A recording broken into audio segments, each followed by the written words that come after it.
અને વિક્રમભાઈ ઠાકોરનો જે પણ જગ્યાએ પ્રોગ્રામ હશે શ્વાસ લેવાની જગ્યા નહીં હોય, તમે જોયું હશે. ભાઈ ભગવે છે વાઘ આવ્યો અને અમે બે એક જ ગામના છે, આદરજ ને જલુન જોડે જોડે. એટલે મારી એક ફરમાઈશ છે મોરલીઓ થઈ જાય.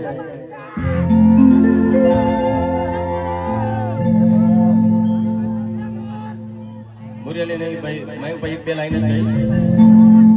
ઓ મોરલીઓ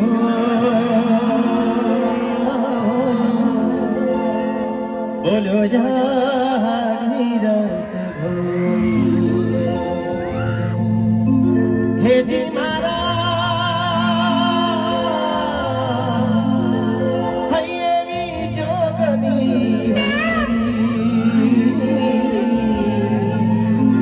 બોલો જાની રસ ભોઈ બોલો જાની